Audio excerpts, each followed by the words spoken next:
ಮದ್ದೂರು ತಾಲೂಕಿನ ಗೊರವನಹಳ್ಳಿ ಗ್ರಾಮಸ್ಥರ ಮೇಲೆ ನಡೆದಿದೆ ಎನ್ನಲಾದ ಪೊಲೀಸ್ ದೌರ್ಜನ್ಯವನ್ನು ಖಂಡಿಸಿ ಇಂದು ಮದ್ದೂರು ಪಟ್ಟಣದಲ್ಲಿ ಬೃಹತ್ ಪ್ರತಿಭಟನಾ ರ್ಯಾಲಿ ನಡೆಸಲಾಯಿತು.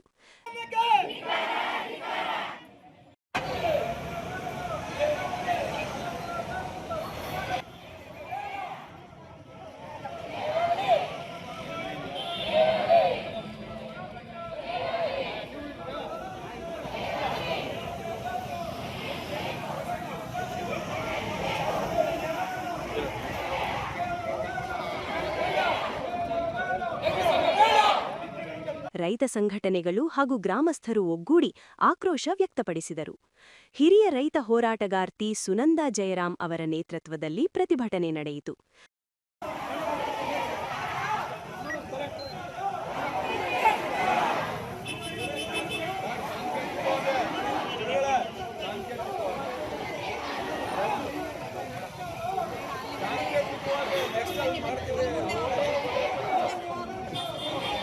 ಮೈಸೂರು ಬೆಂಗಳೂರು ಹೆದ್ದಾರಿಯ ಮೂಲಕ ಬೃಹತ್ ರ್ಯಾಲಿ ನಡೆಸಿದ ಪ್ರತಿಭಟನಾಕಾರರು ನಂತರ ತಾಲೂಕು ಕಚೇರಿಗೆ ಮುತ್ತಿಗೆ ಹಾಕಿದರು.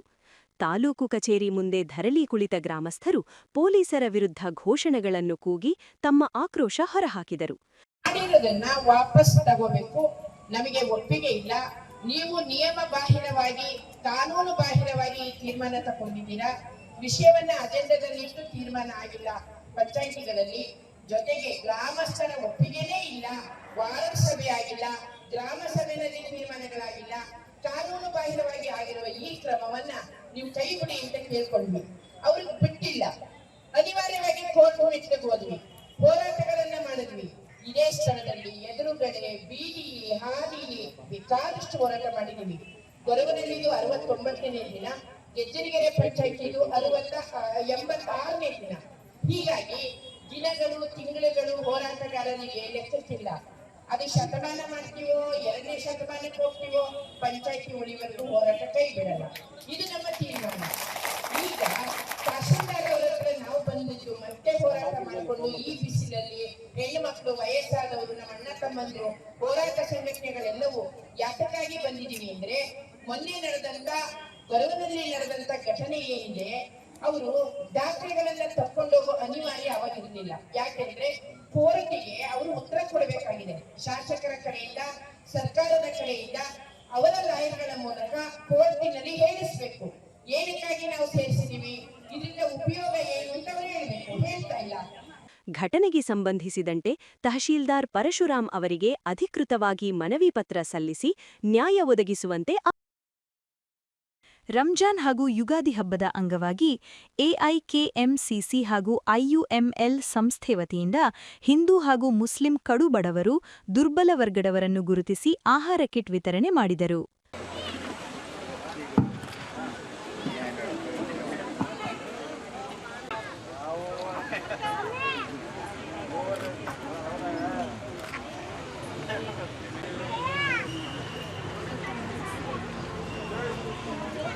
ಮಂಡ್ಯ ನಗರದ ಗುತ್ತಲು ಜಯಲಕ್ಷ್ಮಿ ಚಿತ್ರಮಂದಿರದ ಬಳಿಯ ಮೈದಾನದಲ್ಲಿ ನಡೆದ ಕಾರ್ಯಕ್ರಮದಲ್ಲಿ ನಗರಸಭೆ ಮಾಜಿ ಸದಸ್ಯ ಅನಿಲ್ ಕುಮಾರ್ ಮಾತನಾಡಿ, ಮಂಡ್ಯ ನಗರದ 35 ವಾರ್ಡ್ಗಳ ಕಡು ಬಡವರು ಹಾಗೂ ನಿರ್ಗತಿಕರನ್ನು ಗುರುತಿಸಿ ಆಹಾರ ಕಿಟ್ ವಿತರಣೆ ಮಾಡಲಾಗಿದೆ ಎಂದು ತಿಳಿಸಿದರು. ಯುಗಾದಿ ಹಾಗೂ ರಂಜಾನ್ ಹಬ್ಬ ಒಟ್ಟಿಗೆ ಬಂದಿರುವುದರಿಂದ ಹಿಂದೂ ಹಾಗೂ ಮುಸ್ಲಿಮರು ಭಾವೈಕ್ಯತೆಯಿಂದ ಹಬ್ಬ ಆಚರಿಸಲಿ ಎಂದು ಆಹಾರ ಕಿಟ್ ವಿತರಣೆ ಮಾಡಲಾಗಿದೆ ಎಂದು ತಿಳಿಸಿದರು. ಇದೇ ಸಂದರ್ಭದಲ್ಲಿ ಸರ್ಕಾರಿ ಶಾಲೆಯ ಮಕ್ಕಳಿಗೆ ವಿದ್ಯಾಭ್ಯಾಸಕ್ಕೆ ಅನುಕೂಲವಾಗಲಿ ಎಂದು ಬ್ಯಾಗ್ ವಿತರಣೆ ಮಾಡಲಾಗಿದೆ ಎಂದು ತಿಳಿಸಿದರು. ಎಲ್ಲರಿಗೂ ಕೂಡ ರಂಜಾನ್ ಮತ್ತು ಯುಗಾದಿ ಹಬ್ಬದ ಶುಭಾಶಯಗಳನ್ನ ಕೋರುತ್ತಾ ಎಐಕೆಎಂಸಿಸಿ ಐಯುಎಂಎಲ್ ಮಂಡ್ಯ ಡಿಸ್ಟಿಕ್ ಇವರ ವತಿಯಿಂದ ರಂಜಾನ್ ಹಬ್ಬದ ಮತ್ತು ಯುಗಾದಿ ಹಬ್ಬದ ಪ್ರಯುಕ್ತ ವಿಶೇಷವಾಗಿ ಹಿಂದೂ ಮುಸ್ಲಿಮ್ಸ್ ಭಾವೈಕ್ಯತೆ ಇರಬೇಕು ಅನ್ನುವಂಥ ಕಾರಣದಿಂದಾಗಿ ಇಬ್ಬರಿಗೂ ಕೂಡ ರಂಜಾನ್ ಮತ್ತು ಯುಗಾದಿ ಕಿಟ್ನ ಹಂಚುತ್ತಾ ಇದ್ದಾರೆ. ಈ ಒಂದು ಕಾರ್ಯಕ್ರಮಕ್ಕೆ AIKMCC general secretary, all India general secretary ಆದಂಥ ನೌಶಾದ್ರವರಿಗೂ ಹಾಗೂ ಮಂಡ್ಯ ಜಿಲ್ಲಾ ಐಯುಎಂಎಲ್ನ ಜನರಲ್ ಸೆಕ್ರೆಟರಿ ಆದಂಥ ರಶೀದ್ರವರಿಗೂ ಹಾಗೂ ಐಯುಎಂಎಲ್ನ ಮಂಡ್ಯ ಡಿಸ್ಟಿಕ್ ಅಧ್ಯಕ್ಷರಾದಂಥ ಅಮೀರ್ರವರಿಗೂ ಹಾಗೂ ಈ ಒಂದು ಕಾರ್ಯಕ್ರಮಕ್ಕೆ ಎಲ್ಲ ರೀತಿಯ ಸಹಕಾರ ಕೊಡ್ತಾ ಇರುವಂಥ ಅಬ್ದುಲ್ ಇರ್ಬೋದು, ರಶೀದ್ ಇರ್ಬೋದು, ಎಲ್ಲರಿಗೂ ಕೂಡ ಅವ್ರಿಗೆ ಧನ್ಯವಾದಗಳನ್ನ ಕೋರುತ್ತಾ, ಈ ಒಂದು ಹಿಂದೂ ಮುಸ್ಲಿಮ್ಸವರು ಕೂಡ ಈ ಎರಡು ಹಬ್ಬಗಳು ಕೂಡ ಒಟ್ಟಾರೆ ಬಂದಿರೋದ್ರಿಂದಾಗಿ ಭಾವೈಕ್ಯತೆಯಿಂದ ಹಬ್ಬವನ್ನು ಆಚರಣೆ ಮಾಡಬೇಕು, ಎಲ್ಲರೂ ಸಡಗರದಿಂದ ಇರಬೇಕು ಅನ್ನುವಂಥದ್ದು ದೃಷ್ಟಿಯಿಂದ ಇಟ್ಕೊಂಡು ಯಾರು ಕಡು ಬಡವರಿದ್ದಾರೆ ಮತ್ತು ಯಾರು ಇದರಲ್ಲಿ ದುರ್ಬಲ ವರ್ಗ ಐತೆ ಅಂತ ಗುರುತಿಸಿ ಅವ್ರಿಗೆ 3 ದಿನಗಳಿಂದ ಅವ್ರನ್ನ ಗುರುತಿಸಿ ಅವ್ರಿಗೆ ಈ ಒಂದು ಕಿಟ್ನ ಕೊಡುವಂಥ ಕೆಲಸವನ್ನು IUML ಡಿಸ್ಟಿಕ್ ಕಮಿಟಿ ವತಿಯಿಂದ ಮಾಡ್ತಾಯಿದ್ದೀವಿ.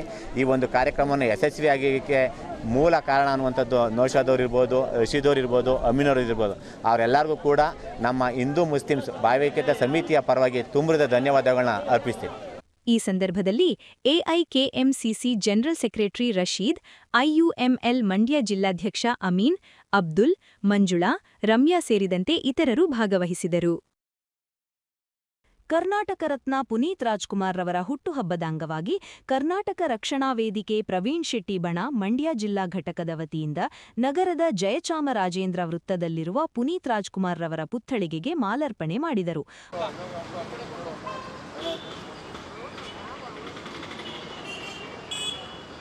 ಬಳಿಕ ಭಾವಚಿತ್ರಕ್ಕೆ ಎಲ್ಲಾ ಕಾರ್ಯಕರ್ತರು ಪೂಜೆ ಸಲ್ಲಿಸಿ ಪುಷ್ಪಾರ್ಚನೆ ಮಾಡಿ ಹುಟ್ಟುಹಬ್ಬವನ್ನು ಆಚರಿಸಿದರು.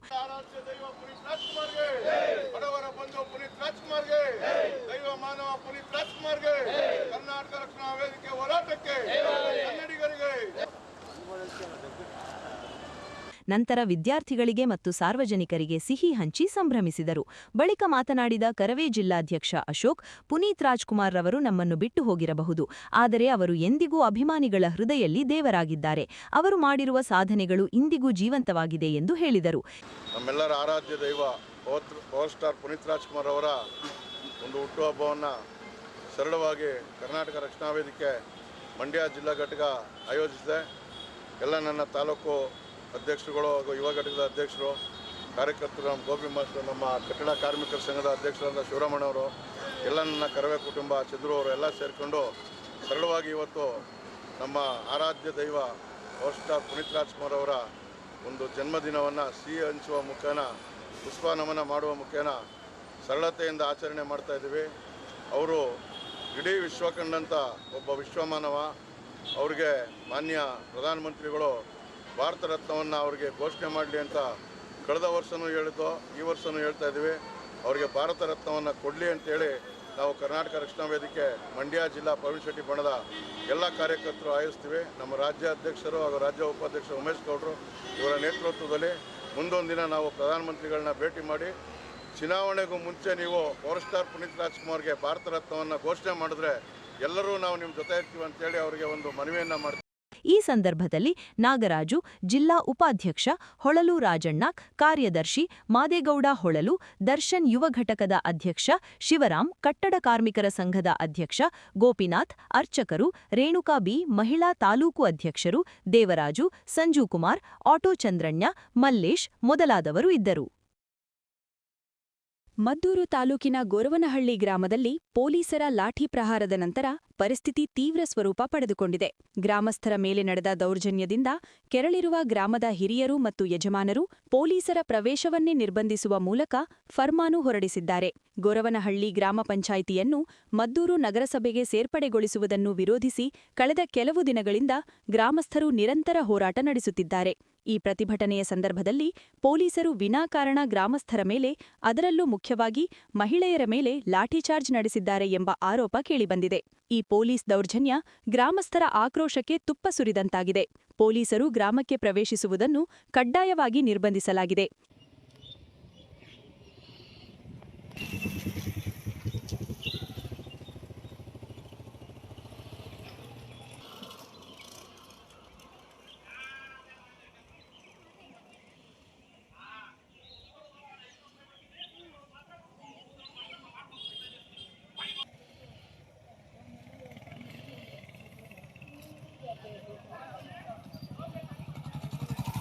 ಯಾವುದೇ ಕಾರಣಕ್ಕೆ ಪೊಲೀಸರು ಗ್ರಾಮದ ಒಳಗೆ ಬರಬೇಕೆಂದರೆ ಗ್ರಾಮದ ಯಜಮಾನರ ಅನುಮತಿ ಪಡೆಯುವುದು ಈಗ ಕಡ್ಡಾಯ.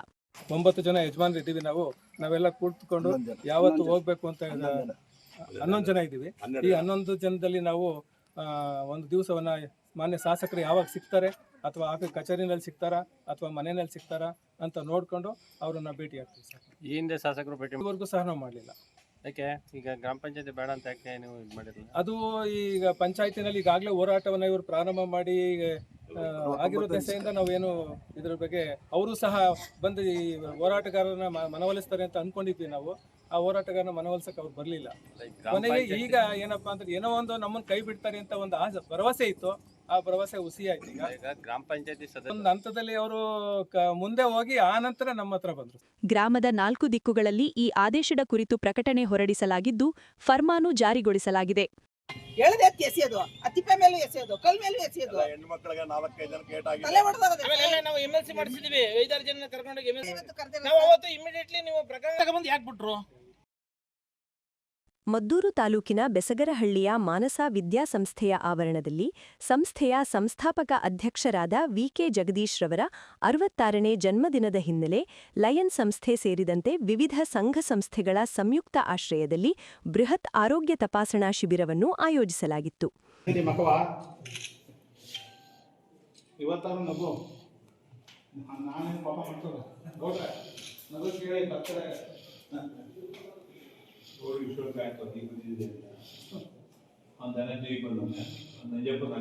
ಆರೋಗ್ಯ ಶಿಬಿರದಲ್ಲಿ ದಂತಚಿಕಿತ್ಸೆ, ಕಣ್ಣಿನ ತಪಾಸಣೆ, ಕ್ಯಾನ್ಸರ್ ಸಂಬಂಧದ ತಪಾಸಣೆ, ಜನರಲ್ ಚೆಕಪ್ ಚಿಕಿತ್ಸೆ ಸೇರಿದಂತೆ ವಿವಿಧ ಸೌಲಭ್ಯಗಳನ್ನು ಕಲ್ಪಿಸಲಾಗಿದ್ದು, ಬೆಸಗರಹಳ್ಳಿ ಸುತ್ತಮುತ್ತಲಿನ ಗ್ರಾಮಸ್ಥರು ಶಿಬಿರದಲ್ಲಿ ಭಾಗವಹಿಸಿ ಶಿಬಿರವನ್ನು ಯಶಸ್ವಿಗೊಳಿಸಿದರು ಎಂದು ನಿವೃತ್ತ ಪ್ರಾಧ್ಯಾಪಕ ಬೋರೇಗೌಡ ಪ್ರಶಂಸೆ ವ್ಯಕ್ತಪಡಿಸಿದರು.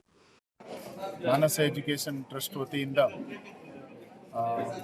ಈ ಟ್ರಸ್ಟ್ನ ಸಂಸ್ಥಾಪಕ ಅಧ್ಯಕ್ಷರು, ಮಾಜಿ ಸೆನೆಟ್ ಸದಸ್ಯರು, ಮದ್ದೂರು ಕ್ರೀಡಾ ಬಳಗದ ಅಧ್ಯಕ್ಷರು ಆದಂತಹ ಶ್ರೀ ವಿಕೆ ಜಗದೀಶ್ ರವರ 66ನೇ ಹುಟ್ಟುಹಬ್ಬದ ಪ್ರಯುಕ್ತ ಈ ದಿನ ಈ ಭಾಗದ ಜನರಿಗೆ ಅನುಕೂಲವಾಗಲಿ ಎನ್ನುವ ಸದಾಶಯದಿಂದ ಟ್ರಸ್ಟ್ನ ವತಿಯಿಂದ ಉಚಿತ ಆರೋಗ್ಯ ತಪಾಸಣಾ ಶಿಬಿರವನ್ನು ಏರ್ಪಡಿಸಿದರು. ಆ ಹಿನ್ನೆಲೆಯಲ್ಲಿ ಈ ಭಾಗದ ಜನ ಅನೇಕ ಫಲಾನುಭವಿಗಳು ಈ ಉಚಿತ ಆರೋಗ್ಯ ತಪಾಸಣಾ ಶಿಬಿರದ ಪ್ರಯೋಜನವನ್ನು ಪಡೆದುಕೊಂಡಿದ್ದಾರೆ. ಶಿಬಿರ ಇನ್ನೂ ಹೆಚ್ಚಿನ ಮಟ್ಟದಲ್ಲಿ ನಿರೀಕ್ಷಿತ ಮಟ್ಟದಲ್ಲಿ ನಮಗೆ ಫಲಪ್ರದ ಆಗಲಿಲ್ಲ. ಆದರೂ ಕೂಡ ಇದ್ದಷ್ಟು ಜನರಿಗೆ ಎಲ್ಲ ರೀತಿಯ ಸೌಲಭ್ಯಗಳನ್ನು ದಂತ, ಕಣ್ಣು ಮತ್ತಿತರ ಜನರಲ್ ಫಿಸಿಷಿಯನ್ ಕೂಡ ಇದ್ದು ಆ ಎಲ್ಲ ಸೌಲಭ್ಯಗಳನ್ನು ನೀಡಿದ್ದಾರೆ. ಈ ಹಿನ್ನೆಲೆಯಲ್ಲಿ ಒಂದು ಸಮಾಜಮುಖಿ ಕಾರ್ಯವನ್ನು ಅವರ ಹುಟ್ಟುಹಬ್ಬದ ಪ್ರಯುಕ್ತ ಮಾಡ್ತಾ ಇದ್ದಾರೆ. ಅದಕ್ಕಾಗಿ ಎಲ್ಲ ಅವರ ಸ್ನೇಹಿತ ವರ್ಗದವರೆಲ್ಲ ಸೇರಿ ಅವರಿಗೆ ಶುಭ ಕಾಮನೆಗಳನ್ನು ತಿಳಿಸ್ತಾ ಮುಂದಿನ ದಿನಗಳಲ್ಲಿ ಇನ್ನೂ ಹೆಚ್ಚಿನ ಸಮಾಜಮುಖಿ ಕಾರ್ಯಗಳನ್ನು ಮಾನ್ಯ ಶ್ರೀ ವಿಕೆ ಜಗದೀಶ್ ರವರು ಹಮ್ಮಿಕೊಳ್ಳಿ ಅಂತೇಳಿ ಈ ಮೂಲಕ ಅವರ ಗಮನಕ್ಕೆ ತರ್ತಾ ಎಲ್ಲರಿಗೂ ಶುಭಾಶಯಗಳನ್ನು ಕೋರ್ತೇವೆ. ಈ ವೇಳೆ ವಿವಿಧ ಸಂಘ ಸಂಸ್ಥೆಯ ಮುಖಂಡರಾದ ನಾಗರಾಜು, ಲಿಂಗರಾಜು, ಕುಮಾರ್ ಸೇರಿದಂತೆ ಇತರರು ಹಾಜರಿದ್ದರು. ಮದ್ದೂರು ನಗರಸಭೆಗೆ ಸೇರ್ಪಡೆ ವಿರುದ್ಧ ನಡೆಯುತ್ತಿರುವ ಪ್ರತಿಭಟನೆಯ ಹಿಂದೆ ಕೈಲಾಗದ ರಾಜಕಾರಣಿಗಳ ಕುಮ್ಮಕ್ಕು 100ಕ್ಕೆ 200 ಇದೆ ಎಂದು ಶಾಸಕ ಕೆಎಂ ಉದಯ್ ಹೇಳಿದರು. ತಾಲೂಕಿನ ತೊರೆಶೆಟ್ಟಿಹಳ್ಳಿ, ಅಂಕನಾಥಪುರ ಹಾಗೂ ಹೆಬ್ಬೆರಳು ಗ್ರಾಮಗಳಲ್ಲಿ 4.3 ಕೋಟಿ ರು ವೆಚ್ಚದಲ್ಲಿ ರಸ್ತೆ ಅಭಿವೃದ್ಧಿ ಸೇರಿದಂತೆ ಹಲವು ಕಾಮಗಾರಿಗಳಿಗೆ ಚಾಲನೆ ನೀಡಿದ ಬಳಿಕ ಗೊರವನಹಳ್ಳಿಯಲ್ಲಿ ಶನಿವಾರ ನಡೆದ ಘಟನೆಗೆ ಸಂಬಂಧಿಸಿದಂತೆ ಸುದ್ದಿಗಾರರೊಂದಿಗೆ ಅವರು ಮಾತನಾಡಿದರು. ಇಷ್ಟೆಲ್ಲ ಅಭಿವೃದ್ಧಿ ಕೆಲಸಗಳನ್ನು ಮಾಡುತ್ತಿದ್ದರೂ ಇದನ್ನು ಸಹಿಸದೆ ಕೆಲವರು ಅಪಪ್ರಚಾರ ಮಾಡುತ್ತಿದ್ದಾರೆ, ಆರೋಪಗಳನ್ನು ಮಾಡುವುದನ್ನೇ ವೃತ್ತಿ ಮಾಡಿಕೊಂಡಿದ್ದಾರೆ ಎಂದರು. ಈ ಹಿಂದೆ ಅಧಿಕಾರದಲ್ಲಿದ್ದವರು ಏನೂ ಅಭಿವೃದ್ಧಿ ಕೆಲಸಗಳನ್ನು ಮಾಡಲಿಲ್ಲ. ಈಗ ನಾನು ನಗರಸಭೆ ಮಾಡಿದ್ದಕ್ಕೆ ಅದನ್ನು ಸಹಿಸದೆ ಪ್ರತಿಭಟನೆಯ ಸ್ಥಳಕ್ಕೆ ರಾಜಕಾರಣಿಗಳು ಹೋಗಿ ಪದೇ ಪದೇ ಹೋಗಿ ಈ ರೀತಿ ಮಾಡುತ್ತಿದ್ದಾರೆ ಎಂದರು. ಕೆಲಸ ಮಾಡಿದ್ದಾರೆ. ಈಗ ಉಪ್ಪಿನಕೆರೆ, ಚಂದ್ರಸಂದ್ರ 2 ಗ್ರಾಮಗಳು ನಗರಕೆರೆ ಪಂಚಾಯತಿಗೆ ಸೇರ್ಕೊಂಡಿವೆ. ಕಳೆದ ವಾರ PDO ಮತ್ತು ಅಧಿಕಾರಿಗಳು ಆ ಊರಿನ ಡಾಕ್ಯುಮೆಂಟ್ಗಳನ್ನ ಅಲ್ಲಿಗೆ ಸ್ಥಳಾಂತರಿಸಲಿಕ್ಕೆ ಹೋದಂಥ ಸಂದರ್ಭದಲ್ಲಿ ಗಲಾಟೆ ಮಾಡಿ ಗ್ರಾಮದಲ್ಲಿ ಅಡ್ಡಿಪಡಿಸಿದ್ರು. ಸೊ ಅದ್ರ ಮೇಲೆ SP ಅವ್ರಿಗೆ EO ಪತ್ರ ಬರೆದು ನಮಗೆ ರಕ್ಷಣೆ ಕೊಡಿ, ನಮಗೆ ಡಾಕ್ಯುಮೆಂಟ್ ಉಳಿಸ್ಲಿಕ್ಕೆ ಅರ್ಚನೆ ಮಾಡ್ತಾವ್ರೆ ಅಂತ ಕೇಳ್ಕೊಂಡಿದ್ರು. ಪೊಲೀಸರು ಹೋಗಿ ಭದ್ರತೆ ಕೊಟ್ಟಿದ್ದಾರೆ. ಅವರು ಆ ಭದ್ರತೆಯಲ್ಲಿ ಡಾಕ್ಯುಮೆಂಟ್ ತಗೊಂಡಿದ್ದಾರೆ ಅಷ್ಟೇ, ಬೇರೆ ಇನ್ನೇನು ಕಳತನ ಏನು ಯಾರು ಮಾಡಲಿಲ್ಲ. ಈಗ ಮಹಿಳೆಯರ ಮೇಲೆ ತಳ್ಳಾಟ ಆಗಿದೆ, ಪೊಲೀಸರು ತಳ್ಳಾಟ ಅವ್ರವ್ರು ಮಾಡ್ಕೊಂಡಿದ್ದಾರೆ. ತಳ್ಳಾಟ ಪೊಲೀಸರು ಏನು ಮಾಡಲಿಲ್ಲ. ಎಲ್ಲ ವಿಡಿಯೋ ಇದೆ. ರಾತ್ರಿನೂ ಕೂಡ SP ಜೊತೆ ಚರ್ಚೆ ಮಾಡಿದ್ದೀವಿ. ಪೊಲೀಸರು ಎಲ್ಲೂ ಕೂಡ ಏನು ಆ ಥರದ್ದು ಏನು ಮಾಡಲಿಲ್ಲ. ಸುನಂದ ಜಯರಾಮ್ ಅವರು ನೇರ ತಮ್ಮ ಮೇಲೆ ಆರೋಪ ಅವರ ಆರೋಪ ಏನಂದ್ರೆ ಸೆಕೆಂಡ್ ಸ್ಯಾಟರ್ಡೆ ಸಂಡೇ ಟೈಮಲ್ಲಿ ಬಂದು ಯಾವ ಏನು ಅದಕ್ಕೇನು ಯಾರೋ ಹೇಳೋದನ್ನ ಕೇಳಿ ಮಾಡಬೇಕು ಅಂತಿಲ್ಲ, ಅವಕಾಶ ಇದ್ದಾಗ ಮಾಡ್ತಾರೆ. ಬಟ್ ನಗರಸಭೆ ಸಂಬಂಧಪಟ್ಟಂಗೆ ತರ್ತಾ ಇದ್ದಲ್ಲ, ಗ್ರಾಮ ಪಂಚಾಯತ್ ಶಿಫ್ಟ್ ಮಾಡ್ತಾ ಗ್ರಾಮ ಪಂಚಾಯತಿಗೆ ಶಿಫ್ಟ್ ಮಾಡೋದು. ನಗರಸಭೆದೇನು ತರುವಂಥದ್ದು ಏನಿಲ್ಲ. ನಗರಸಭೆ ಪ್ರಕ್ರಿಯೆ ಮುಗಿದಿದೆ, ನಗರಸಭೆ ಚಾಲ್ತಿಲಿ ತೋರಿಸ್ಬೇಕು. ಎಷ್ಟು ಹೇಳಕ್ ಬಯಸ್ತೀನಿ, ಆರೋಪ ಎಲ್ಲ ಮಾಡ್ತಾರೆ, ಏನ್ ಮಾಡಕ್ಕಾಯ್ತದೆ? ಇಷ್ಟೆಲ್ಲ ಕೆಲಸ ಮಾಡಿದ್ರು ಆರೋಪ ಮಾಡ್ತಾರೆ. ಈ ಆರೋಪ ಮಾಡೋರಿಗೆ ನಾವೇನು ಉತ್ತರ ಕೊಡೋಕಾಯ್ತದೆ? ಅವ್ರಿಗೆ ಅವ್ರ ವೃತ್ತಿನೇ ಆರೋಪ ಆಗ್ಬಿಟ್ರೆ ನಾವೇನು ಅವ್ರಿಗೆ ಏನು ಹೇಳೋಕಾಯ್ತದೆ? ತಿಳುವಳಿಕೆ ಇದ್ರೆ, ಪ್ರಪಂಚ ಜ್ಞಾನ ಇದ್ರೆ, ಕಾಮನ್ ಸೆನ್ಸ್ ಇದ್ರೆ ಅವ್ರು ಆರೋಪ ಮಾಡಲ್ಲ. ಬಳಸ್ಕೊತಾ ಇದಾರ 100% ರಾಜಕೀಯ ಏನೇನಿದೆ ಇದ್ರಲ್ಲಿ ಅಭಿವೃದ್ಧಿ ಆಗೋದನ್ನ ಅದಕ್ಕೆ ಸುಮ್ಮನೆ ಯಾರೋ 4 ಜನ ಏನೋ ಹೇಳೋದು ಅಂತ ಅದನ್ನೇ ಹೈಲೈಟ್ ಮಾಡ್ಕೊಂಡು ಅದ್ರ ಬಗ್ಗೆ ರಾಜಕೀಯ ವ್ಯಕ್ತಿಗಳು ಹೋಗಿ ಅಲ್ಲಿ ಕುಮ್ಮಕ್ ಕೊಟ್ರೆ ರಾಜಕೀಯನೇ ಅದು. ಅವ್ರಿಗೆ ಅಭಿವೃದ್ಧಿ ಆಸಕ್ತಿ ಇಲ್ಲ, ಅವ್ರುಗಳು ಮಾಡೋಕ್ಕಾಗಲಿಲ್ಲ, ಈಗ ಮಾಡೋದನ್ನ ಸಹಿಸೋಕ್ಕಾಗ್ತಾ ಇಲ್ಲ ಅವ್ರಿಗೆ. ಈ ವೇಳೆ ಮಾಜಿ ತಾಲೂಕು ಬ್ಲಾಕ್ ಕಾಂಗ್ರೆಸ್ ಅಧ್ಯಕ್ಷ ತೊರೆಶೆಟ್ಟಿಹಳ್ಳಿ ನಾಗೇಗೌಡ, ಮುಖಂಡರಾದ ಮಹಾಲಿಂಗು, ನಟರಾಜ್, ಮಹೇಶ್, ಹೆಬ್ಬೆರಳು ಕೃಷ್ಣೇಗೌಡ, ಶಂಕರಲಿಂಗೇಗೌಡ, ಗುತ್ತಿಗೆದಾರರಾದ ಮಹೇಶ್, ಲೋಕೇಶ್, ಲೋಕೋಪಯೋಗಿ ಅಧಿಕಾರಿಗಳಾದ ಹನುಮಂತು ಸೇರಿದಂತೆ ಹಲವರಿದ್ದರು. ಮಂಡ್ಯ ತಾಲೂಕಿನ ಬಸರಾಳು ಹೋಬಳಿ ವ್ಯಾಪ್ತಿಯಲ್ಲಿ ಕೇಂದ್ರ ಸರ್ಕಾರದ automotive research association of India ಪರೀಕ್ಷಾ ಕೇಂದ್ರವನ್ನು ತೆರೆಯಲು ಕೇಂದ್ರ ಸರ್ಕಾರ ಗಂಭೀರ ಚಿಂತನೆ ನಡೆಸಿದೆ. ಈ ಉದ್ದೇಶಿತ ಯೋಜನೆಯ ಭೂಮಿ ಪರಿಶೀಲನೆಗಾಗಿ ಇಂದು ಕೇಂದ್ರ ಕೈಗಾರಿಕಾ ಇಲಾಖೆ ಹಾಗೂ ಎಆರ್ಎಐ ಸಂಸ್ಥೆಯ 10ಕ್ಕೂ ಹೆಚ್ಚು ಹಿರಿಯ ಅಧಿಕಾರಿಗಳ ತಂಡ ಜಿಲ್ಲೆಗೆ ಭೇಟಿ ನೀಡಿತ್ತು. ಬಸರಾಳು ಸಮೀಪದ ಹೆಗ್ಗಡಥಹಳ್ಳಿ ಮತ್ತು ಮುದ್ದನಘಟ್ಟ ಗ್ರಾಮಗಳ ನಡುವೆ ರಾಜ್ಯ ಸರ್ಕಾರವು ಈಗಾಗಲೇ ಸುಮಾರು 100 ಎಕರೆ ಸರ್ಕಾರಿ ಜಮೀನನ್ನು ಈ ಯೋಜನೆಗಾಗಿ ಗುರುತಿಸಿದೆ. ಇಂದು ಮಧ್ಯಾಹ್ನ ಸ್ಥಳಕ್ಕೆ ಭೇಟಿ ನೀಡಿದ ಅಧಿಕಾರಿಗಳ ತಂಡವು ಜಾಗದ ವಿಸ್ತೀರ್ಣ, ಭೌಗೋಳಿಕ ಲಕ್ಷಣ ಹಾಗೂ ಸಾರಿಗೆ ಸಂಪರ್ಕದ ಬಗ್ಗೆ ಕೂಲಂಕುಷವಾಗಿ ಪರಿಶೀಲನೆ ನಡೆಸಿತು.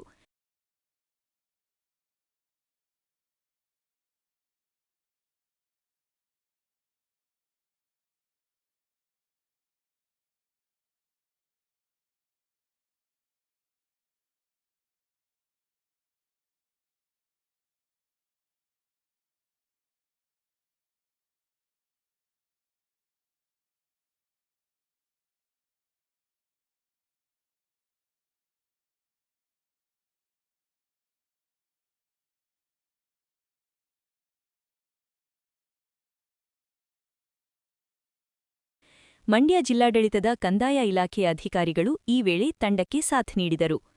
ಸ್ಥಳ ಪರಿಶೀಲನೆಯ ನಂತರ ಅಧಿಕಾರಿಗಳ ತಂಡವು ಮಂಡ್ಯ ಜಿಲ್ಲಾಧಿಕಾರಿಗಳ ಕಚೇರಿಗೆ ಭೇಟಿ ನೀಡಿ ಮಹತ್ವದ ಸಭೆ ನಡೆಸಿತು.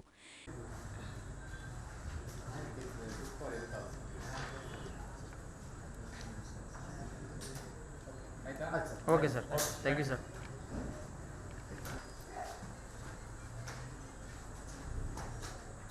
ಜಿಲ್ಲಾಧಿಕಾರಿ ಡಾ.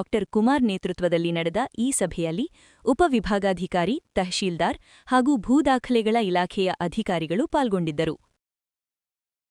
ಮಂಡ್ಯ ಜಿಲ್ಲೆಯ ಕೈಗಾರಿಕಾ ಅಭಿವೃದ್ಧಿಗೆ ಪೂರಕವಾಗಿ ಮುದ್ದನಘಟ್ಟ ಮತ್ತು ಹೆಗ್ಗಡತಹಳ್ಳಿ ಗ್ರಾಮಗಳ ಬಳಿ ಸುಮಾರು 100 ಎಕರೆ 5 ಕುಂಟೆ ಸರ್ಕಾರಿ ಜಮೀನನ್ನು ಗುರುತಿಸಲಾಗಿದ್ದು, ಈ ಸಂಬಂಧ ಮಹತ್ವದ ತಾಂತ್ರಿಕ ಪರಿಶೀಲನೆ ನಡೆದಿದೆ ಎಂದು ಜಿಲ್ಲಾಧಿಕಾರಿ ಡಾ. ಕುಮಾರ್ ತಿಳಿಸಿದ್ದಾರೆ. ಕೈಗಾರಿಕಾ ಘಟಕ ಸ್ಥಾಪನೆಗೆ ಸಂಬಂಧಿಸಿದಂತೆ ನಡೆದ ಉನ್ನತ ಮಟ್ಟದ ಸಭೆಯ ನಂತರ ಅವರು ಮಾಧ್ಯಮಗಳಿಗೆ ಈ ವಿವರಗಳನ್ನು ನೀಡಿದರು. ಮುಂಬೈನ automotive research association of India ಸಂಸ್ಥೆಯ ನಿರ್ದೇಶಕರಾದ ಶಂಭುಧರ ಮತ್ತು ಪಂಕವಾಲ ಅವರ ನೇತೃತ್ವದ ತಂಡವು ಇಂದು ಉದ್ದೇಶಿತ ಜಾಗವನ್ನು ಭೇಟಿ ಮಾಡಿ ಪರಿಶೀಲಿಸಿದೆ. ಸರ್ಕಾರದ ನಿರ್ದೇಶನದಂತೆ ಈಗಾಗಲೇ ಜಿಲ್ಲಾಡಳಿತವು ಲಭ್ಯವಿರುವ ಸರ್ಕಾರಿ ಜಮೀನಿನ ವರದಿಯನ್ನು ಸಲ್ಲಿಸಿತ್ತು. ಅದರ ಮುಂದುವರಿದ ಭಾಗವಾಗಿ ಈ ತಾಂತ್ರಿಕ ತಂಡ ಭೇಟಿ ನೀಡಿದೆ. ಗುರುತಿಸಲಾದ ಜಮೀನು ಪ್ರಾಥಮಿಕವಾಗಿ ಕೈಗಾರಿಕಾ ಸ್ಥಾಪನೆಗೆ ಪೂರಕವಾಗಿದೆ ಎಂದು ತಂಡ ಅಭಿಪ್ರಾಯಪಟ್ಟಿದೆ. ಮುಂಬರುವ 20 ದಿನಗಳಲ್ಲಿ ತಂಡವು ಮಣ್ಣಿನ ಪರೀಕ್ಷೆ, ನೀರಿನ ಲಭ್ಯತೆ ಮತ್ತು ವಿದ್ಯುತ್ ಸೌಲಭ್ಯಗಳ ಕುರಿತು ಸಮಗ್ರ ತಾಂತ್ರಿಕ ವರದಿಯನ್ನು ನೀಡಲಿದೆ. ತಂಡದಿಂದ ಲಿಖಿತ ವರದಿ ಬಂದ ನಂತರ ಜಿಲ್ಲಾಡಳಿತವು ಕೈಗಾರಿಕಾ ಘಟಕ ಸ್ಥಾಪನೆಗೆ ಅಂತಿಮ ಅನುಮೋದನೆ ಕೋರಿ ಸರ್ಕಾರಕ್ಕೆ ಅಧಿಕೃತ ಪ್ರಸ್ತಾವನೆ ಸಲ್ಲಿಸಲಿದೆ ಎಂದರು. ಮಂಡ್ಯ ಜಿಲ್ಲೆಯಲ್ಲಿ ಕೈಗಾರಿಕಾ ಘಟಕವನ್ನು ಸ್ಥಾಪನೆ ಮಾಡುವಂಥ ಸಂಬಂಧ ಈಗಾಗಲೇ ಸರ್ಕಾರದ ನಿರ್ದೇಶನದ ಪ್ರಕಾರ ನಾವು ಮಂಡ್ಯ ತಾಲೂಕು ಬಸರಾಳು ಹೋಬಳಿ ಮುದ್ದನಘಟ್ಟ ಮತ್ತು ಹೆಗ್ಗಡತಹಳ್ಳಿ ಅನ್ನುವಂಥ 2 ಗ್ರಾಮಗಳಲ್ಲಿ 100 ಎಕರೆ 5 ಗುಂಟೆ ಜಾಗವನ್ನು ಗುರುತಿಸಿ ಸರ್ಕಾರಿ ಜಮೀನು ಲಭ್ಯ ಇದೆ ಅನ್ನುವಂಥ ಮಾಹಿತಿಯನ್ನು ನಾವು ಸರ್ಕಾರಕ್ಕೆ ಕೊಟ್ಟಿದ್ವಿ. ನಾವು ಕೊಟ್ಟಿರ್ತಕ್ಕಂಥ ಮಾಹಿತಿ ಕೇವಲ ಸರ್ಕಾರಿ ಜಮೀನು ಲಭ್ಯ ಇದೆ ಅಂತೇಳಿ ನಾವು ಮಾಹಿತಿಯನ್ನು ಕೊಟ್ಟಿದ್ವಿ. ಆ ಮಾಹಿತಿಯನ್ನು ಆಧರಿಸಿ ಇವತ್ತು ARI ಅಂತೇಳಿದರೆ automotive research association of India ARI ಸಂಸ್ಥೆಯಿಂದ ಮುಂಬೈಯಿಂದ ಡೆಪ್ಟಿ ಡೈರೆಕ್ಟರ್ ಅವರ ನೇತೃತ್ವದಲ್ಲಿ ಶಂಭುಧರ ಮತ್ತು ಪಂಕವಾಲ ಅನ್ನುವಂಥ ಡೆಪ್ಟಿ ಡೈರೆಕ್ಟರ್ ಅವರ ನೇತೃತ್ವದಲ್ಲಿ ಈ ಒಂದು ಸ್ಥಳಕ್ಕೆ ಭೇಟಿ ಕೊಟ್ಟು ಪರಿಶೀಲನೆಯನ್ನು ಮಾಡಿದ್ದಾರೆ. ಪರಿಶೀಲನೆ ಮಾಡಿದ ನಂತರ ನಮ್ಮ ಕಚೇರಿಗೆ ಬಂದು ನಮ್ಮ ಜೊತೆ ಒಂದು ಔಪಚಾರಿಕವಾದಂಥ ಚರ್ಚೆಯನ್ನು ಕೂಡ ಮಾಡಿದ್ದಾರೆ. ಮಾಡಿದ ನಂತರ ಮುಂದಿನ ಪ್ರಕ್ರಿಯೆಗಳು ಇನ್ನೂ ಕೂಡ ತಾಂತ್ರಿಕವಾಗಿ ಏನೆಲ್ಲ ಅಂಶಗಳನ್ನ ಪರಿಶೀಲನೆ ಮಾಡಬೇಕು ಅನ್ನುವಂಥ ಮಾಹಿತಿಯನ್ನು ಅವರು ನಮಗೆ ಲಿಖಿತವಾಗಿ ಕೊಡ್ತೀನಿ ಅಂತ ಹೇಳಿದ್ದಾರೆ. ಅವೆಲ್ಲವನ್ನೂ ಕೂಡ ಪರಿಶೀಲನೆ ಮಾಡಿ ಅವರಿಗೆ ವರದಿಯನ್ನು ಕೊಟ್ಟಾದ ನಂತರ ಈ ಲ್ಯಾಂಡು ಸೂಕ್ತ ಇದೆಯೋ ಇಲ್ಲವೋ ಅನ್ನೋದನ್ನು ಅವರು ಲಿಖಿತವಾಗಿ ನಮಗೆ ತಿಳಿಸ್ತಾರೆ. ಇಲ್ಲ, ಈಗ ನಾವು ಬಸರಳ್ಳಿ ಮುದ್ದುಘಟ್ಟ ಮತ್ತು ಹೆಗ್ಗಡತಳ್ಳಿ 2 ವಿಲೇಜ್ಗಳು ಪಕ್ಕ ಇರೋ ಅಂಥದ್ದು 100 ಎಕರೆ ಜಾಗಕ್ಕೆ ನಾವು ಪ್ರಸ್ತಾವನೆಯನ್ನು ಕಳಿಸಿದ್ವಿ. ಈಗ ಅದನ್ನು ಮಾತ್ರ ಅವರು ವಿಸಿಟ್ ಮಾಡಿದ್ದಾರೆ. ಅವರು ಅಂತೇಳಿದರೆ ಕೆಲವು ರಿಕ್ವೈರ್ಮೆಂಟನ್ನು ಹೇಳಿದ್ದಾರೆ. ಒಂದು ಪವರ್ ಸಪ್ಲೈ ಬಗ್ಗೆ, ವಾಟರ್ ಅವೈಲೇಬಿಲಿಟಿ ಬಗ್ಗೆ, ಸಾಯಿಲ್ ಟೆಸ್ಟ್ ಬಗ್ಗೆ ಇವೆಲ್ಲವನ್ನೂ ಕೂಡ ಮಾಡಬೇಕಾಗತ್ತೆ. ಈಗ ಅವರು ಪ್ರಾಥಮಿಕವಾಗಿ ಆ ಲ್ಯಾಂಡು ಓಕೆ ಅನ್ನುವಂಥ ಮಾಹಿತಿಯನ್ನು ಕೊಟ್ಟಿದ್ದಾರೆ. ಬಟ್ ಆದರೆ ಸೂಟೇಬಲ್ ಇದೆ, ಫೀಸಿಬಲ್ ಬಗ್ಗೆ ತಾಂತ್ರಿಕ ವರದಿ ಬಂದ ಮೇಲೆ ಕೊಡೋದು. ಸೂಟೆಬಿಲಿಟಿನೇ ಬೇರೆ, ಫೀಸಿಬಿಲಿಟಿನೇ ಬೇರೆ. ಈಗ ಸೂಟೆಬಿಲಿಟಿ ಅಂತ ಹೇಳಿದ್ದಾರೆ, ಬಟ್ ಫೀಸಿಬಿಲಿಟಿ ಅಂತ ಹೇಳಿಲ್ಲ. ಫೀಸಿಬಿಲಿಟಿ ಯಾವಾಗ ಹೇಳೋದು ಅಂತ ಹೇಳಿದರೆ ಅದು ವಾಟರ್ ಸಫಿಷಿಯೆಂಟ್ ವಾಟರ್ ಇದೆಯಾ, ಸಾಯಿಲ್ ಸೂಕ್ತವಾಗಿದೆಯಾ, ಪವರ್ ಸಪ್ಲೈ ಸರಿ ಇದೆಯಾ, ಅವೆಲ್ಲ ನೋಡಿಕೊಂಡು ತಾಂತ್ರಿಕವಾಗಿ ಸೂಕ್ತ ಇದೆ ಅಂದರೆ ಮಾತ್ರ ಅವ್ರು ಲಿಖಿತವಾಗಿ ಕೊಡ್ತಾರೆ ಸೂಕ್ತ ಅಂತ. ಅವೆಲ್ಲ ಮಾಡಿದ ಮೇಲೆ ನಾವು ಸರ್ಕಾರಕ್ಕೆ ಪ್ರಸ್ತಾವನೆ ಕಳಿಸ್ತೀವಿ. ಅವರು ಒಂದು 15ರಿಂದ 20 ದಿವಸ ಟೈಮ್ ತೊಗೊಂಡಿದ್ದಾರೆ ಪರಿಶೀಲನೆ ಮಾಡಲಿಕ್ಕೆ. ಸಾಯಿಲ್ ಟೆಸ್ಟ್ ಮಾಡಬೇಕು, ವಾಟರ್ ಕನೆಕ್ಟಿವಿಟಿ ಹೆಂಗಿದೆ, ವಾಟರ್ ಸಪ್ಲೈ ಹೆಂಗಿದೆ ಮತ್ತು ಪವರ್ ಸಪ್ಲೈ ಹೆಂಗಿದೆ, ಅವೆಲ್ಲ ಅಂಶಗಳನ್ನ ನೋಡಿ ಲಿಖಿತವಾಗಿ ಈ ಲ್ಯಾಂಡು ಫೀಸಿಬಿಲಿಟಿ ಇದೆಯೋ ಇಲ್ವೋ ಅನ್ನೋದನ್ನು ತಿಳಿಸ್ತಾರೆ. ಈಗ ಸದ್ಯಕ್ಕೆ ಹೇಳಿರೋ ಪ್ರಕಾರ ಸೂಟೇಬಲ್ ಅಂತ ಹೇಳಿದ್ದಾರೆ, ಬಟ್ ಫೀಸಿಬಲ್ ಅಂತ. ಮಂಡ್ಯ ಜಿಲ್ಲೆಯಲ್ಲಿ ಸದ್ಯಕ್ಕೆ ಗೃಹ ಬಳಕೆಯ ಅಡುಗೆ ಅನಿಲ ಸಿಲಿಂಡರ್ಗಳ ಪೂರೈಕೆಯಲ್ಲಿ ಯಾವುದೇ ವ್ಯತ್ಯಯವಿಲ್ಲ. ಸಾರ್ವಜನಿಕರು ಅನಗತ್ಯವಾಗಿ ಆತಂಕಕ್ಕೊಳಗಾಗಿ ಮುಂಗಡ ಬುಕಿಂಗ್ ಮಾಡುವ ಅಗತ್ಯವಿಲ್ಲ ಎಂದು ಜಿಲ್ಲಾಧಿಕಾರಿ ಡಾ ಕುಮಾರ್ ಅವರು ತಿಳಿಸಿದ್ದಾರೆ. ಇತ್ತೀಚೆಗೆ ಗ್ಯಾಸ್ ಏಜೆನ್ಸಿಗಳ ಮಾಲೀಕರೊಂದಿಗೆ ಸಭೆ ನಡೆಸಿದ ಬಳಿಕ ಪತ್ರಿಕಾ ಪ್ರಕಟಣೆ ನೀಡಿರುವ ಅವರು ಜಿಲ್ಲೆಯ ಇಂದಿನ ಗ್ಯಾಸ್ ಪೂರೈಕೆಯ ವಾಸ್ತವ ಸ್ಥಿತಿಯನ್ನು ವಿವರಿಸಿದ್ದಾರೆ. ಸರ್ಕಾರದ ನಿರ್ದೇಶನದಂತೆ ಸದ್ಯಕ್ಕೆ ಜಿಲ್ಲೆಯ ಹೋಟೆಲ್ ಮತ್ತು ರೆಸ್ಟೋರೆಂಟ್ಗಳಿಗೆ ವಾಣಿಜ್ಯ ಸಿಲಿಂಡರ್ ಪೂರೈಕೆಯನ್ನು ಸ್ಥಗಿತಗೊಳಿಸಲಾಗಿದೆ. ವಾಣಿಜ್ಯ ಉದ್ದೇಶಕ್ಕಾಗಿ ನಿತ್ಯ ಸುಮಾರು 3,000 ಸಿಲಿಂಡರ್ಗಳ ಅವಶ್ಯಕತೆಯಿದೆ. ಆದರೆ ಸದ್ಯದ ಪರಿಸ್ಥಿತಿಯಲ್ಲಿ ಗೃಹ ಬಳಕೆಗೆ ಮೊದಲ ಆದ್ಯತೆ ನೀಡಲಾಗುತ್ತಿದೆ. ಶಾಲೆಗಳು, ಹಾಸ್ಟೆಲ್ಗಳು ಮತ್ತು ಆಸ್ಪತ್ರೆಗಳಿಗೆ ಗ್ಯಾಸ್ ಪೂರೈಕೆಯಲ್ಲಿ ಯಾವುದೇ ತೊಂದರೆಯಾಗದಂತೆ ಕ್ರಮ ವಹಿಸಲಾಗಿದೆ ಎಂದು ತಿಳಿಸಿದರು. ಕೆಲವೆಡೆ ಗೃಹ ಬಳಕೆಯ ಸಿಲಿಂಡರ್ಗಳನ್ನು ಅಕ್ರಮವಾಗಿ ವಾಣಿಜ್ಯ ಉದ್ದೇಶಗಳಿಗೆ ಹೆಚ್ಚಿನ ಬೆಲೆಗೆ ಮಾರಾಟ ಮಾಡುತ್ತಿರುವ ದೂರುಗಳು ಕೇಳಿಬರುತ್ತಿವೆ. ಗೃಹ ಬಳಕೆಯ ಸಿಲಿಂಡರ್ ದುರುಪಯೋಗಪಡಿಸಿಕೊಳ್ಳುವುದು ಕಂಡುಬಂದರೆ ಅಥವಾ ಕಾಳಸಂತೆಯಲ್ಲಿ ಮಾರಾಟ ಮಾಡಿದರೆ ಅಗತ್ಯ ವಸ್ತುಗಳ ಕಾಯ್ದೆಯಡಿ ಕಠಿಣ ಕ್ರಮ ಕೈಗೊಳ್ಳಲಾಗುವುದು ಎಂದು ಖಡಕ್ ಎಚ್ಚರಿಕೆ ನೀಡಿದರು. ಸಾರ್ವಜನಿಕರು ಯಾವುದೇ ಗೊಂದಲಕ್ಕೆ ಒಳಗಾಗಬಾರದು. ಗ್ಯಾಸ್ ಏಜೆನ್ಸಿಗಳಿಂದ ನಿರಂತರ ಮಾಹಿತಿ ಪಡೆಯಲಾಗುತ್ತಿದ್ದು, ಜನರಿಗೆ ಗ್ಯಾಸ್ ಸಿಗದಿದ್ದರೆ ತಕ್ಷಣವೇ ಕ್ರಮ ಕೈಗೊಳ್ಳಲಾಗುವುದು ಎಂದು ಅವರು ಭರವಸೆ ನೀಡಿದ್ದಾರೆ.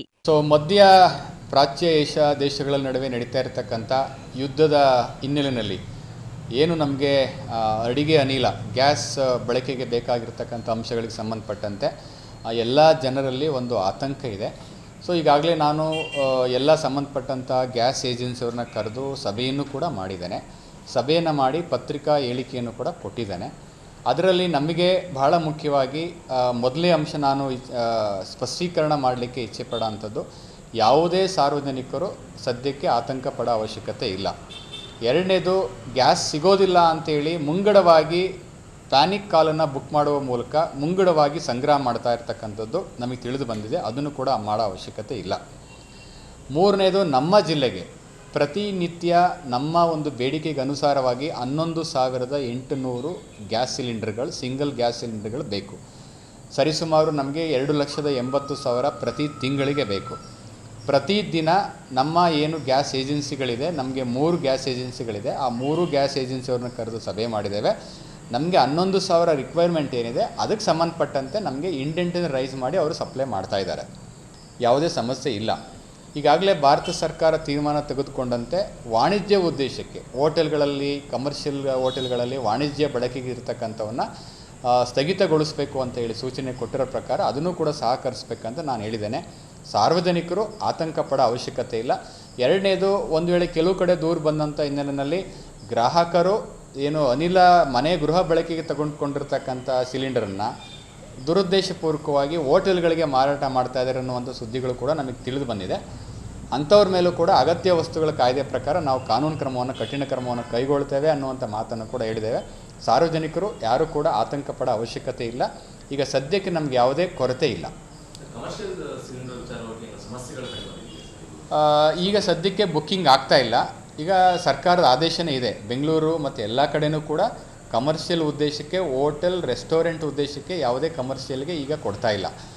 ಆದರೂ ಕೂಡ ಭಾಳ ಮುಖ್ಯವಾಗಿ ನಮ್ಮ ಆಸ್ಪತ್ರೆಗಳಲ್ಲಿ, ಹಾಸ್ಟೆಲ್ಗಳಲ್ಲಿ, ವಸತಿ ನಿಲಯಗಳಲ್ಲಿ, ಭಾಳ ಮುಖ್ಯವಾಗಿ ನಮ್ಮ ಶಾಲೆಗಳಲ್ಲಿ ಅಂಥ ಇದಕ್ಕೋಸ್ಕರ ಯಾವುದೇ ಒಂದು ಕೊರತೆ ಮತ್ತು ಆತಂಕ ಪಡೋ ಅವಶ್ಯಕತೆ ಇಲ್ಲ. ಈಗ ನಮ್ಮ ಆಸ್ಪತ್ರೆಗಳಲ್ಲಿ ಗ್ಯಾಸ್ ಸಿಲಿಂಡರ್ಗಳ ಅವಶ್ಯಕತೆ ಇದೆ, ಖಾಸಗಿ ಆಸ್ಪತ್ರೆಗಳಲ್ಲಿ ಅವಶ್ಯಕತೆ ಇದೆ. ಅಲ್ಲಿ ಕಮರ್ಷಿಯಲ್ ಕನೆಕ್ಷನ್ಸೇ ತೊಗೊಂಡಿರ್ತಾರೆ. ಹಂಗಂತೇಳಿ ಕಮರ್ಷಿಯಲ್ ಕನೆಕ್ಷನ್ಸ್ ಇದೆ ಅಂತೇಳಿ ಬಂದ್ ಮಾಡಲಿಕ್ಕೆ ಅವಕಾಶ ಇಲ್ಲ. ಅವುಗಳನ್ನು ತುರ್ತು ಸೇವೆಗಳಂತ ಪರಿಗಣಿಸಿ ಅವುಗಳಿಗೆ ಕೊಡಬೇಕು ಅಂತ ಹೇಳಿದ್ದಾರೆ. ಓನ್ಲಿ ಬಾರ್, ರೆಸ್ಟೋರೆಂಟ್, ಹೋಟೆಲ್ಗೆ ಮಾತ್ರ ಆ ಒಂದು ಆದೇಶ ಅನ್ವಯ ಆಗ್ತಕ್ಕಂಥದ್ದು. ಕಮರ್ಷಿಯಲ್ದು ನಾನು ಚೆಕ್ ಮಾಡಿ ಹೇಳ್ತೀನಿ, ಬಟ್ ನನಗೀಗ ಇದೇ ನನ್ನ ಹತ್ರ ಪಟ್ಟಿ ಇದೆ. ಕಮರ್ಷಿಯಲ್ದು ಸರಿಸುಮಾರು ಒಂದು 3,000 ಚಿಲ್ಲರೆ ಏನಿದೆ ಪರ್ ಡೇ ಇದೆ. ಬಟ್ ನಮಗೆ 11,000 ಗೃಹ ಬಳಕೆಗೆ ಪ್ರತಿದಿನ ಬೇಡಿಕೆ ಇರತಕ್ಕಂಥದ್ದು. ಅದಕ್ಕೆ ನಮಗೆ ಸಪ್ಲೈ ಇದೆ. ಅದೇ ಸ್ಟಾಕ್ ಇದೆ, ಅದೇ ಹೇಳಿ. ಪ್ರತಿದಿನ ನಮ್ಮದು 3 ಇದೆ, BPCL, IOCL ಮತ್ತು HPCL 3 ಇದೆ. 3 ಕಂಪ್ನಿಯವ್ರು ಕರೆದು ಸಭೆ ಮಾಡಿದ್ದೇನೆ 2 ದಿನ. ಪ್ರತಿದಿನ ನಾನು ಬೆಳಿಗ್ಗೆ ಆದಮೇಲೆ 9 ಗಂಟೆಗೆ ಅವರಿಂದ ಮಾಹಿತಿ ತೊಗೊಳ್ತಾ ಇದ್ದೀವಿ. ಎಷ್ಟು ಇಂಡೆಂಟರ್ ಕೊಡಬೇಕಾಗಿತ್ತು, ಎಷ್ಟು ಸಪ್ಲೈ ಕೊಡಬೇಕಾಗಿತ್ತು. ದೆನ್ ನಮ್ಮಲ್ಲಿ 36 ನಮ್ಮದು ಸಬ್ ಏಜೆನ್ಸಿಗಳಿದೆ, ಅವ್ರದ್ದು ಕೂಡ ಕರೆದು ಸಭೆ ಮಾಡಿದ್ದಾರೆ. ಮಂಡ್ಯ ಜಿಲ್ಲಾ ಕೇಂದ್ರದಲ್ಲಿ ಸರ್ಕಾರಿ ಕಾನೂನು college, engineering college, diploma, polytechnic, ಹೃದ್ರೋಗ ಸೇರಿದಂತೆ ಮಲ್ಟಿಸ್ಪೆಷಾಲಿಟಿ ಆಸ್ಪತ್ರೆಗಳ ಕೊರತೆ ಇದೆ. ಇವುಗಳನ್ನು ನೀಗಿಸುವ ಮೊದಲ ಹೆಜ್ಜೆಯಾದ ಖೇಲೋ ಇಂಡಿಯಾದ ಕ್ರೀಡಾಂಗಣವನ್ನು ಮಂಡ್ಯ ನಗರದಲ್ಲಿ ನಿರ್ಮಿಸಲು ಜಿಲ್ಲೆಯ ರಾಜಕೀಯ ನಾಯಕರು ಕೇಂದ್ರ ಸಚಿವ HD ಕುಮಾರಸ್ವಾಮಿ ಅವರಿಗೆ ಮನವರಿಕೆ ಮಾಡಬೇಕು ಎಂದು ಮಂಡ್ಯ ಕನ್ನಡಪರ ಸಂಘಟನೆಗಳ ಒಕ್ಕೂಟದ ಅಧ್ಯಕ್ಷ MB ನಾಗಣ್ಣಗೌಡ ತಿಳಿಸಿದರು. ಸುದ್ದಿಗೋಷ್ಠಿಯಲ್ಲಿ ಮಾತನಾಡಿದ ಅವರು, ಖೇಲೋ ಇಂಡಿಯಾ ಯೋಜನೆಯಡಿ ಮಂಡ್ಯ ಜಿಲ್ಲೆಯಲ್ಲಿ ಕ್ರೀಡಾಂಗಣ ನಿರ್ಮಿಸುವ ಕೇಂದ್ರ ಸಚಿವ HD ಕುಮಾರಸ್ವಾಮಿ ಅವರ ಪ್ರಯತ್ನ ಸ್ವಾಗತಾರ್ಹ. ಆದರೆ ಕ್ರೀಡಾಂಗಣ ಹೆಚ್ಚು ಉಪಯುಕ್ತವಾಗುವ ದೃಷ್ಟಿಯಿಂದ ಮಂಡ್ಯ ನಗರದಲ್ಲಿ ನಿರ್ಮಿಸಬೇಕು ಎಂದು ಆಗ್ರಹಿಸಿದರು. 14 ಕೋಟಿ ರು ವೆಚ್ಚದ ಕ್ರೀಡಾಂಗಣವನ್ನು 8 ಕಿಲೋಮೀಟರ್ ದೂರದ VC ಫಾರಂನಲ್ಲಿ ನಿರ್ಮಿಸುವುದರಿಂದ ಹೆಚ್ಚು ಮಂದಿ ಕ್ರೀಡಾಪಟುಗಳಿಗೆ ಬಳಕೆಗೆ ಲಭ್ಯವಾಗುವುದಿಲ್ಲ. ಬಿ ಹೊಸೂರಿನಲ್ಲಿ 100 ಹಾಸಿಗೆಗಳ ತಾಯಿ ಮಕ್ಕಳ ಆಸ್ಪತ್ರೆ, ಇತ್ತೀಚೆಗೆ ನಿರ್ಮಾಣಗೊಂಡ ಗಾಂಧಿ ಭವನ ಇದಕ್ಕೆ ಸಾಕ್ಷಿಯಾಗಿದೆ. ಅದನ್ನು ತಪ್ಪಿಸಲು ಮೈಶುಗರ್ಗೆ ಸೇರಿದ ಕ್ರೀಡಾ ಮೈದಾನ ಹಾಗೂ 8 ಎಕರೆಯಷ್ಟು ಈಜುಕೊಳ ಬಳಸದೇ ಇದ್ದು ಇಲ್ಲಿ ನಿರ್ಮಿಸಲು ಮುಂದಾಗಬೇಕೆಂದು ಸಲಹೆ ನೀಡಿದರು. VC ಫಾರಂನ 1 ಎಕರೆ ಕಬ್ಬಿನ ಗದ್ದೆಯ ಜಾಗದಲ್ಲಿ ಕ್ರೀಡಾಂಗಣದ ಕಿಷ್ಕಿಂಡೆ ಅಂತಾಗುತ್ತದೆ. ಅದರ ಬದಲಿಗೆ ಮೈಶುಗರ್ ಸ್ಥಳದಲ್ಲಿ ನಿರ್ಮಿಸಿ ಸಾವಿರಾರು ಕ್ರೀಡಾರ್ಥಿಗಳು, ಗ್ರಾಮೀಣ ಜನರು ಕ್ರೀಡಾ ಸಮುಚ್ಚಯ ನಿರ್ಮಾಣಕ್ಕೆ ಪರಿಗಣಿಸಬೇಕು ಎಂದು ಒತ್ತಾಯಿಸಿದರು. ಸಚಿವರಾಗಿರ್ತಕ್ಕಂಥ HD ಕುಮಾರಸ್ವಾಮಿ ಅವರು ಸುಮಾರು 2 ವರ್ಷಗಳ ನಂತರ ಒಂದು ದೊಡ್ಡ ಯೋಜನೆಯನ್ನ, ಅಂದ್ರೆ ಯುದ್ಧದಲ್ಲಿ ಒಂದು ದೊಡ್ಡ ಯೋಜನೆ ಅಂತಂದ್ರೆ ಖೇಲೋ ಇಂಡಿಯಾ ಪ್ರಾಜೆಕ್ಟ್ ಅಡಿನಲ್ಲಿ ಮಂಡ್ಯದ VC ಫಾರಂ ಬಳಿ ಸುಮಾರು 14 ಕೋಟಿ ರೂಪಾಯಿ ಒಂದು ಒಳಾಂಗಣ ಕ್ರೀಡಾಂಗಣವನ್ನು ಮಾಡಲಿಕ್ಕೆ ಅಂತ ಹೇಳಿ ಮೊನ್ನೆ ತಾನೇ ಶಂಕುಸ್ಥಾಪನೆಯನ್ನ ಮಾಡಿದ್ದಾರೆ. ನಾವು ಸ್ವಾಗತಿಸ್ತೀವಿ. ಮಂಡ್ಯ ಜಿಲ್ಲೆಯಲ್ಲಿ ಒಂದು ಸುಸಜ್ಜಿತವಾಗಿರ್ತಕ್ಕಂಥ ಕ್ರೀಡಾಂಗಣವನ್ನು ಸ್ಥಾಪನೆ ಮಾಡ್ತಕ್ಕಂಥ ಅವ್ರ ಪ್ರಯತ್ನ ಏನಿದೆಯೋ ಅದನ್ನು ನಾವೆಲ್ಲ ಕನ್ನಡಪರ ಸಂಘಟನೆಗಳು ಸ್ವಾಗತವನ್ನು ಮಾಡ್ತೀವಿ. ಮತ್ತೆ ಮುಖ್ಯ ಪ್ರಶ್ನೆ ವಿಷಯ ಏನಪ್ಪಾ ಅಂತ ಹೇಳಿದ್ರೆ, ಮಂಡ್ಯ ನಗರದಿಂದ 8 ಕಿಲೋಮೀಟರ್ ದೂರದಲ್ಲಿ 1 ಎಕರೆ ಒಳಗಡೆ ಮಾಡತಕ್ಕಂಥ ಈ ಸ್ಟೇಡಿಯಂ ಇಂದ ಎಷ್ಟು ಜನರಿಗೆ ಅನುಕೂಲ ಆಗ್ತಕ್ಕಂಥ ಪ್ರಶ್ನೆ ಕೂಡ ಇದೆ. ಯಾಕಂತ ಹೇಳಿದ್ರೆ, ಯಾವುದೇ ಒಂದು ಸರ್ಕಾರಿ ಯೋಜನೆ ಅನುಷ್ಠಾನಗೊಳ್ಬೇಕಾದ್ರೆ ಅದನ್ನು ಬಳಕೆ ಕೂಡ ಎಷ್ಟು ಮಟ್ಟಿಗೆ ಸಾಧ್ಯ ಅಂತಕ್ಕಂಥ ಒಂದು ವಿಸಿಬಿಲಿಟಿ ರಿಪೋರ್ಟ್ ಕೂಡ ಇರಬೇಕಾಗುತ್ತೆ. ಇವತ್ತು ನಾವು ಮುಂದೆ ನೋಡ್ತಿದ್ದೀವಿ, ಮಂಡ್ಯದಿಂದ 11 ಕಿಲೋಮೀಟರ್ ದೂರ ಇರ್ತಕ್ಕಂಥ ಬಿ ಹೊಸೂರು ಕಾಲೋನಿಯಲ್ಲಿ ತಾಯಿ ಮಕ್ಕಳ ಆಸ್ಪತ್ರೆಯನ್ನ ಮಾಡಿ ಇವತ್ತು ಆಸ್ಪತ್ರೆ ಬಾಗಿಲಿಗೆ ಕೂಡ ತೆಗೆದಿಲ್ಲ. ಪಕ್ಕದಲ್ಲಿ ಗಾಂಧಿ ಭವನ ಸ್ಥಾಪನೆ ಮಾಡಿದರೆ ಅದು ಯಾವುದೇ ಉಪಯೋಗ ಬರ್ತಾ ಇಲ್ಲ. ಯಾಕೆ ಅಂತ ಹೇಳಿದ್ರೆ ಅಲ್ಲಿ ಒಂದು ಸರಿಯಾಗಿರ್ತಕ್ಕಂಥ ಸಾರಿಗೆ ಸಂಪರ್ಕ ಇಲ್ಲ, ಜನರಿಗೆ ಅಲ್ಲಿಗೆ ಅನುಕೂಲವಂತ ರೀತಿಯಲ್ಲಿ ಹತ್ತದಲ್ಲಿ ಇಲ್ಲ. ಹಾಗಾಗಿ ನಾವು ಕೇಳ್ತಕ್ಕಂಥದ್ದು, ಸರ್ಕಾರ ಈಗ ಏನು ಕುಮಾರಸ್ವಾಮಿ ತಂದಿರ್ತಕ್ಕಂಥ ಯೋಜನೆ ಇದೆಯೋ ಒಳ್ಳೆಯ ಉದ್ದೇಶ ಇದೆ, ಇಲ್ಲ ಅಂತ ಹೇಳ್ತಿಲ್ಲ ನಾವು. ಆದ್ರೆ ಇದನ್ನ ಮಂಡ್ಯ ನಗರದಲ್ಲಿ ಮಾಡಬೇಕು. ಯಾಕಂದ್ರೆ ಮಂಡ್ಯ ನಗರದ ಒಳಗೇನೆ ಸುಮಾರು 1.3 ಲಕ್ಷ ಜನಸಂಖ್ಯೆ ಇದೆ. ಮಂಡ್ಯದ ಸುತ್ತ ಇರತಕ್ಕಂಥ ಎಲ್ಲ ಹಳ್ಳಿಗಳಿಗೆ, ಗ್ರಾಮೀಣ ಕ್ರೀಡಾರ್ಥಿಗಳಿಗೆ ಎಲ್ಲರೂ ಕೂಡ ಇದು ಅನುಕೂಲ ಆಗ್ತಕ್ಕಂಥ ವಿಚಾರ ಇದು. ಸೊ ಹಾಗಾಗಿ ಒಂದು ನಾವಿಲ್ಲಿ ಕೇಳ್ತಕ್ಕಂಥ ಏನಪ್ಪಾ ಅಂತ ಹೇಳಿದ್ರೆ, ಮಂಡ್ಯ ನಗರದ ಏನು ಮೈಸೂರು ಜಾಗ ಇದೆಯೋ ಅದು ಕ್ರೀಡಾಂಗಣಕ್ಕೆ ಅಂತೇಳಿ ಮೀಸಲಾಗಿರ್ತಕ್ಕಂಥ ಜಾಗ. ಕ್ರೀಡಾಂಗಣಕ್ಕೆ ಮೀಸಲಾಗಿರ್ತಕ್ಕಂಥ ಜಾಗವನ್ನ ಬಳಕೆ ಮಾಡಿಕೊಂಡು ಇಲ್ಲಿ ಈ ಒಂದು ಸ್ಟೇಡಿಯಂ ಅನ್ನ ಮಾಡಬೇಕು ಅಂತಕ್ಕಂಥದ್ದು ನಮ್ಮ ಆಗ್ರಹ.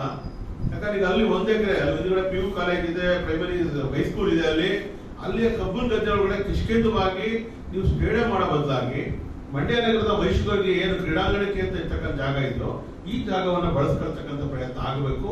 ಇದಕ್ಕೆ ರಾಜ್ಯ ಸರ್ಕಾರ ಕೂಡ ಸಹಕಾರ ಕೊಡಬೇಕು.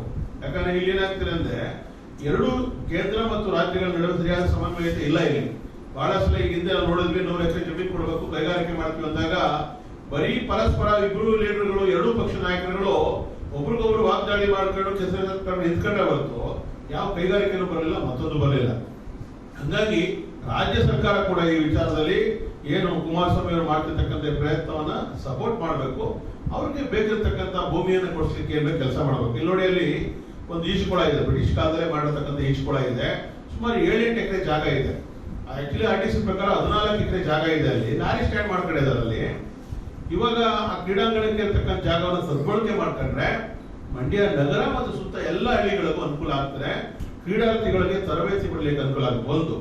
ಮತ್ತೆ ಎರಡನೇದಾಗಿ ಏನಂತ ಹೇಳಿದ್ರೆ, ಇಲ್ಲಿ ನಮ್ಮ ಏನು ಜಲಶುದ್ಧೀಕರಣ ಘಟಕ ಇತ್ತು ನಗರಸಭೆದು, ಗಾಂಧಿನಗರ ಪಂಪ್ ಹೌಸ್ ಇದೆ, ಈಗ ಅದನ್ನ ಡಿಸ್ಮ್ಯಾಂಟಲ್ ಮಾಡಿದ್ದಾರೆ. ಅಂದ್ರೆ ಈಗ ನಮಗೆ ನೀರು ಸರಬರಾಜು ಆಗ್ತಿರ್ತಕ್ಕಂಥ ಶ್ರೀರಂಗಪಟ್ಟಣದಲ್ಲಿ ಅಲ್ಲೇನೆ ನೀರನ್ನ ಶುದ್ಧೀಕರಣ ಮಾಡಿ ನೇರವಾಗಿ ಟ್ಯಾಂಕ್ ಗಳಿಗೆ ಲೋಡ್ ಮಾಡಿ ನಲ್ಲಿಗಳಿಗೆ ಸಪ್ಲೈ ಆಗ್ತಾ ಇದೆ. ಹಾಗಾಗಿ ಗಾಂಧಿನಗರದಲ್ಲಿರ್ತಕ್ಕಂಥ ಪಂಪ್ ಹೌಸ್ ಈಗ ಯಾವುದೇ ಬಳಕೆಗೆ ಇಲ್ಲ, ನಗರಸಭೆ ಬಳಕೆಯಲ್ಲಿ ಇಲ್ಲ. ಈ ಜಾಗ ಕೂಡ 7 ಎಕರೆ ಇರೋ ಜಾಗನ ಇದನ್ನು ಕೂಡ ನಾವು ಕ್ರೀಡಾ ಸಮುಚ್ಚಯ ಮಾಡಲಿಕ್ಕೆ, ಕ್ರೀಡಾ ಉದ್ದೇಶಗಳನ್ನು ಬಳಸ್ಕೊಳ್ಳಿಕ್ಕೆ ಅವಕಾಶ ಆಗ್ತದೆ. ಈ ಸಾಧ್ಯತೆಗಳನ್ನ ನೋಡಬೇಕು. ಯಾಕಂದ್ರೆ ಏನಾಗುತ್ತೆ, ನಗರದಿಂದ ದೂರ ಮಾಡೋದು ಇಲ್ಲ ಕಿಷ್ಕಿಂದವಾಗಿ ಕಟ್ಟಿಬಿಟ್ಟು ನಾವು ಕಟ್ಟಿದೀವಿ ಅಂತ ಅಷ್ಟೇ ಆಗುತ್ತೆ ಹೊರತು ಜನರ ಬಳಕೆಗೆ ಸಿಗಲ್ಲ. ಹಾಗಾಗಿ ಎರಡೂ ಪಕ್ಷಗಳು, ಎರಡೂ ಸರ್ಕಾರಗಳು ಯಾವುದೇ ರಾಜಕೀಯ ಇಲ್ಲದೆ ಒಮ್ಮತದಿಂದ ಮಂಡ್ಯ ಜಿಲ್ಲೆಯ ಜನರಿಗೆ ಅನುಕೂಲ ಆಗ್ತಕ್ಕಂಥ ನಿಟ್ಟಿನಲ್ಲಿ ಒಂದು ಒಳ್ಳೆ ತೀರ್ಮಾನ ತಗೊಳ್ಬೇಕು. ಕುಮಾರಸ್ವಾಮಿ ಅವರಿಗೂ ನಾವು ಮನವರಿಕೆ ಮಾಡ್ತೀವಿ, ಮತ್ತೆ ಮನವಿ ಮಾಡ್ತೀವಿ. ಇದರಲ್ಲಿ ಕಾಲ ಈಗಲೂ ಕೂಡ ಮಿಂಚಿಲ್ಲ. ಈಗಲೂ ಒಂದು ನಿರ್ಧಾರ ಬದಲಾಯಿಸಿಕೊಂಡು ಮಂಡ್ಯ ನಗರದಲ್ಲಿ ಲಭ್ಯ ಇರತಕ್ಕಂಥ ಜಾಗವನ್ನು ಬಳಸಿಕೊಂಡು ಒಂದು ಒಳ್ಳೆ ಸ್ಟೇಡಿಯಂನ ಮಂಡ್ಯಕ್ಕೆ ಕೊಡ್ಲಿ. ಯಾಕಂದ್ರೆ ಈಗಾಗಲೇ ಇರುವಂತಹ ಸ್ಟೇಡಿಯಂ ವಿವಿಧ ಕಾರಣಗಳಿಗೆ ಎಂಗೇಜ್ ಆಗಿದೆ, ಸರ್ಕಾರದ ಯೋಜನೆ ಬಂದಿದೆ, ಅದು ಬಳಸ್ಕೊಳ್ತಕ್ಕಂಥ ನಿಟ್ಟಿನಲ್ಲಿ ಈ ಕೆಲಸ ಆಗಲಿ ಅಂತೇಳಿ ಆಗ್ರಹಪಡಿಸ್ತೀವಿ. ಉಳಿದಂಗೆ ನಮ್ಮ ಕರ್ನಾಟಕ ರಕ್ಷಣಾ ವೇದಿಕೆ ಜಿಲ್ಲಾ ಗೋಷ್ಠಿಯಲ್ಲಿ ಕರವೇ ಜಿಲ್ಲಾಧ್ಯಕ್ಷ HT ಜಯರಾಮ್, ರಾಜೇಂದ್ರ ಸಿಂಗ್ ಬಾಬು, ಸಂಜು, ವೆಂಕಟೇಶ್ ಇದ್ದರು. ಒಳ ಮೀಸಲಾತಿ ರೋಸ್ಟರ್ ಬಿಂದುವಿನಲ್ಲಿ ಬಲಗೈ ಸಮುದಾಯಕ್ಕೆ ಅನ್ಯಾಯವಾಗಿದ್ದು, ಇದನ್ನು ಖಂಡಿಸಿ ಬೆಂಗಳೂರಿನ ಫ್ರೀಡಂ ಪಾರ್ಕ್ನಲ್ಲಿ ಮಾರ್ಚ್ 25ನೇ ತಾರೀಖು ಬೃಹತ್ ಸಂಖ್ಯೆಯಲ್ಲಿ ಪ್ರತಿಭಟನೆ ಹಮ್ಮಿಕೊಳ್ಳಲಾಗಿದೆ ಎಂದು ಸಮುದಾಯದ ಮುಖಂಡ ಸೋಸಲೆ ಶಿವಕುಮಾರ್ ತಿಳಿಸಿದರು.